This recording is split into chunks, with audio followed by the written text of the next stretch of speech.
This is chapter 1, section 1, and we're talking about representing data in different types of graphs and the errors that can come about and which graph to use at which time.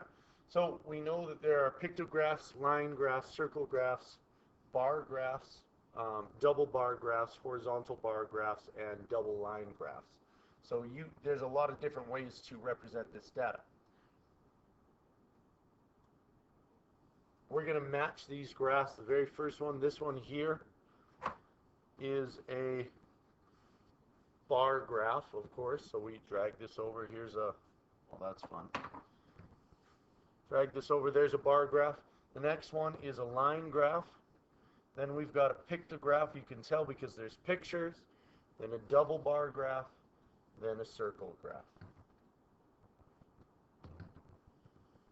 So we've got two graphs. We're going to compare the two graphs. We've got one weekend owners of Pascal's Pizzeria recorded how they received pizza orders and then presented the data using a circle graph and a pictograph, which you can see below. The circle graph is on the left and the pictograph is on the right. First question, how many more pizzas were ordered by phone than on the internet? So we've got to compare both of them. Here's the phone right here. Here's the internet right here. We know that there are 125 orders.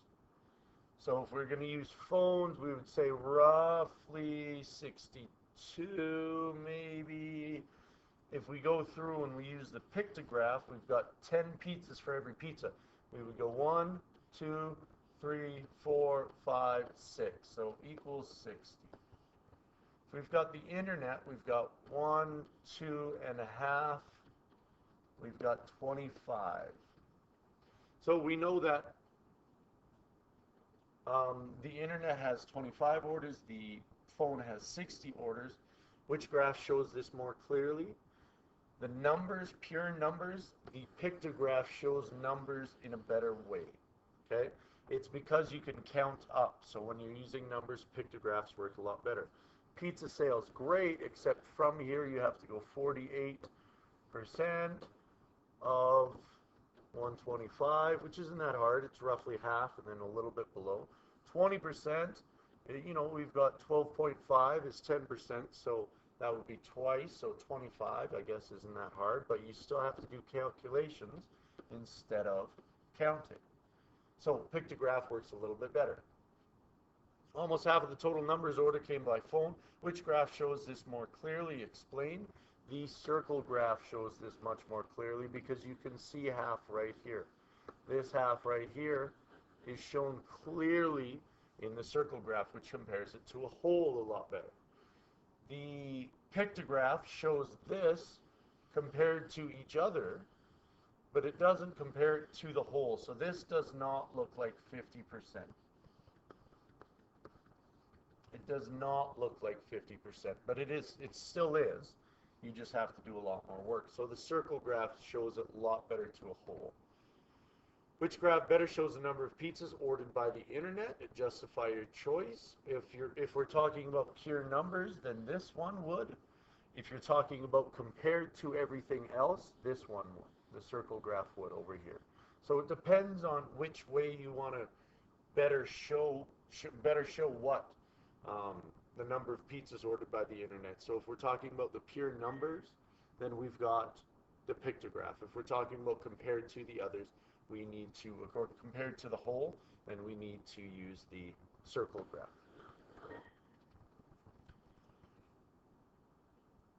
Would a line graph be a very useful way to display the data? I would say no, it is not, because we need line data is changes over time for one set of data, so or data. There's 3 sets of data right here over the weekend, and there's no time, so this would not work very well. So the answer would be no. What other type of graph could be used to display the data? We've almost given you the hint here. We could use a couple. We could use a horizontal line graph, or sorry, horizontal bar graph, or we could use a bar graph. We could turn that on its side and look at it as a bar. So we could use a bar graph. We could use, you know, a pictograph works as well as a circle graph. So first question is show you know on page 9. Please show me that before you do your homework. The next question. In the 2005-2006 hockey season, Oilers went to the Stanley Cup. Regular season play, 2 of their top 3 players were Sharon Horcoff and Jarrett Stoll.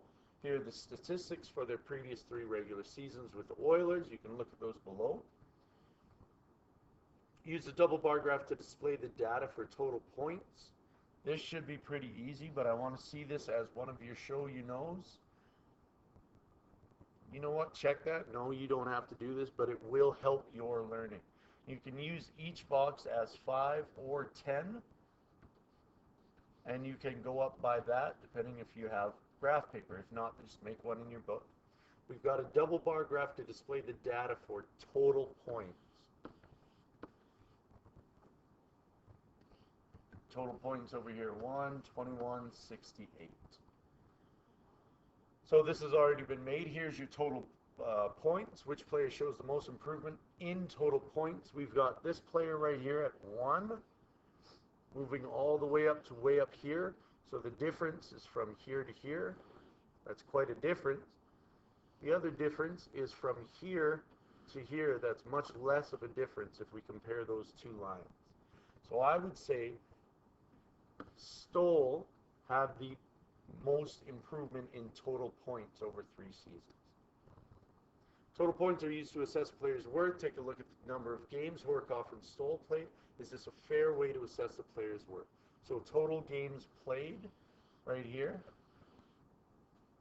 If we've got the very first season, we've got Horcoff playing 78 games compared to Stoll's 4, which is not great. Compared to the last, we can compare the last 2 because in the last 2, yes, they played this very similar amount of games. In the middle, you can compare them, but not really as well. This is really after 2 seasons because that first season was 4 games. So 4 games, this is kind of equal to his first season. This would be equal to his second season, so that's 2 seasons right there. That would put him compared to Horcoff in his second season. So when you compare it like that, Stoll is a much better player than Horcoff, but it depends on how you look at the numbers and what you take into consideration.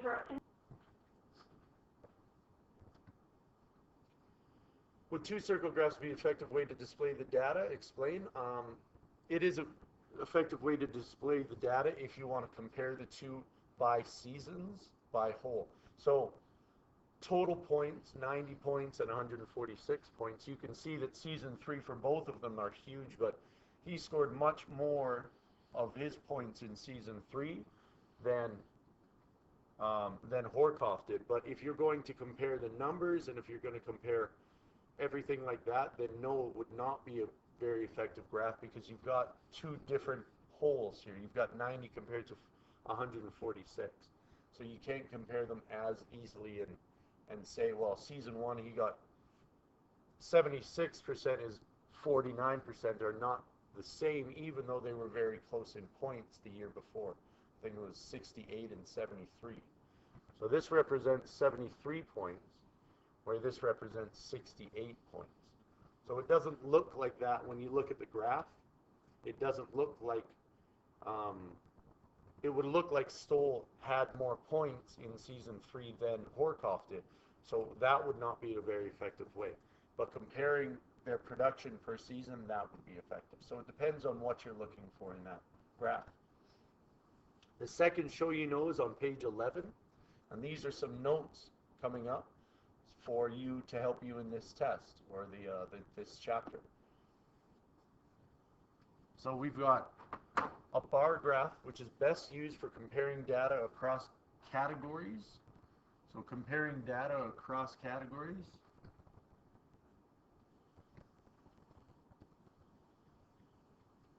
Okay, so that's the best way you use a bar graph. The next is a double bar graph, is to compare 2 sets of data across categories. Okay, if we've got 2 sets of data we want to compare, of course we use 2 bars. A circle graph is great for comparing categories to a whole. So if you want to compare it as 100%, then a circle graph is by far the best way. A line graph, again, changes over time. So as long as you want to show changes over time, a line graph is a fantastic way to show that. The next is a pictograph. A pictograph is best for comparing data that can be easily counted. So if you can count it, you want to use a pictograph. It's going to be easier that way. I would pause this if you want a little extra work that's not going to be in your textbook, which consists of data that can be grouped by specific categories. Which data or which graphs on the right would be most useful in displaying data or information that changes continually over time, and use it when you wish compared parts to a whole. So if you had those three, could you put all of these three over to where they're supposed to be? If you want to see the answers, it's coming up next, so pause it until you're ready. And there's the answers. So that's the presentation we've got, or that's the lecture for Chapter 1, Section 1. I'll see you in class.